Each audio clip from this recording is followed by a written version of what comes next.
నమస్తే, welcome to special focus.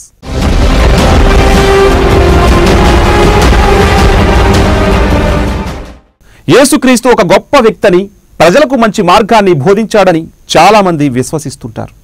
క్రైస్తవులు కాకుండా అన్ని మతాల వారు ఇదే భావనతో యేసుక్రీస్తును గౌరవిస్తుంటారు.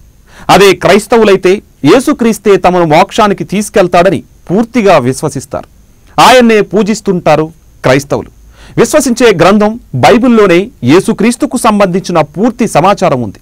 యేసుక్రీస్తు జీవిత చరిత్ర, ఆయనను నమ్మేవారు ఎలా ఉండాలి, మోక్షానికి చేరుకునేవారు ఎలా ఉండాలి, ఏం చేయాలి అన్న విషయాలు ఇందులో ఉన్నాయి. బైబిల్లోని విషయాలనే క్రైస్తవులు అనుసరిస్తుంటారు. ఇందులోని విషయాలను బోధించే వారిని పాస్టర్లని, బోధకులని అంటుంటారు. ఈ బైబిల్లోని మాటలను చెబుతూ వీరు ప్రజలను యేసుక్రీస్తు మార్గంలోకి నడిపిస్తున్నారు. క్రైస్తవంలో ఏం జరుగుతోంది? అద్భుతాలు, స్వస్థతలు ఈ రోజుల్లో నిజంగా జరుగుతాయా? చర్చిలకు, స్థలాలకు డబ్బులిస్తే అద్భుతాలు, స్వస్థతలు జరుగుతాయా?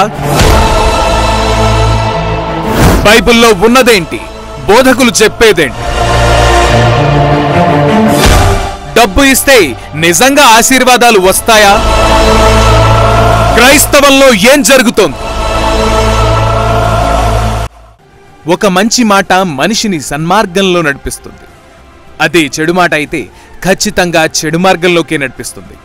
చెప్పేవారు సక్రమంగా చెప్తేనే నేర్చుకునేవారు కూడా సక్రమంగా నేర్చుకుంటారు, అనుకున్న గమ్యాన్ని చేరుకుంటారు. కానీ దీనికి భిన్నంగా జరిగితేనే మాత్రం ఫలితం పూర్తిగా తారుమారవుతుంది. అంతేకాదు, చేరుకోవాల్సిన గమ్యం కూడా చేరుకోలేరు. క్రైస్తవంలో కూడా ప్రస్తుతం ఇదే ట్రెండ్ నడుస్తున్నట్లుగా కనిపిస్తోంది. ఇటీవల జరుగుతున్న కొన్ని పరిణామాలు క్రైస్తవ్యంలో ఉన్నవారిని సైతం గందరగోళంలో నెడుతుండగా అసలు చెప్పేవారు సరిగా చెప్తున్నారా లేక మరేదైనా చెప్తున్నారా అనేది ప్రశ్నార్థకంగా మారింది. తాము చెప్పేదే సరైనదంటూ, ఇతరులు చెప్పేది సరైంది కాదంటూ చెప్పేవారే ఎవరికి వారు వాదించుకుంటుండగా అసలు ఎవరు చెప్పేది సరైనదనేది తేల్చుకోలేక ప్రజలు మాత్రం గందరగోళంలో పడిపోతున్నారు. ఇలాంటి ప్రజల గందరగోళ పరిస్థితికి తెరతీయడానికి అసలు నిజం చెప్పేది ఎవరు, అబద్ధం చెప్పేది ఎవరు అనేది బయట పెట్టడానికే నెంబర్ 1 న్యూస్ ఛానల్ చేస్తున్న ప్రయత్నం.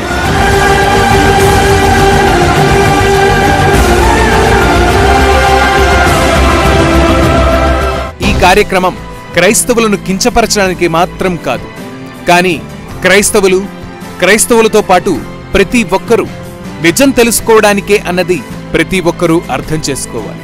ఇందులో కల్పితాలకు కానీ ఊహలకు కానీ తావులేదు. క్రైస్తవులు చెప్పిన పూర్తి ఆధారాలతో కూడిన ప్రత్యేక కథనాలే ఇవి. యేసుక్రీస్తుకు సంబంధించిన వార్తలను క్రైస్తవులు సువార్త అంటుండగా ప్రపంచ వ్యాప్తంగా చాలా మంది పాస్టర్లు ఈ సువార్తనే ప్రస్తుతం ప్రకటిస్తూ ఉన్నారు.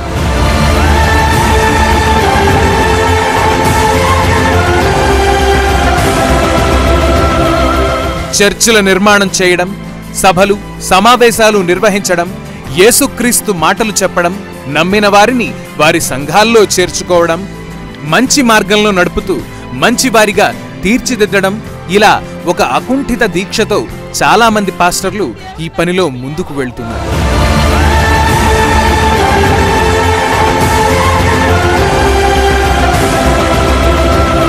ఇక్కడ వరకు బాగానే ఉన్న ఈ సువార్త ప్రకటన చేసే పాస్టర్లు కొంతమంది అబద్ధ బోధలు కూడా చేస్తున్నారని, ప్రజలను మోసం చేస్తున్నారనే ఆరోపణలు ఈ మధ్య ఎక్కువగా వస్తున్నాయి. ఈ నేపథ్యంలోనే అసలైన క్రీస్తు బోధకులు ఎవరు, నకిలీ బోధకులు ఎవరు అనేది తెలుసుకోవడంలో ప్రజలు గందరగోళంలో పడిపోతున్నారు.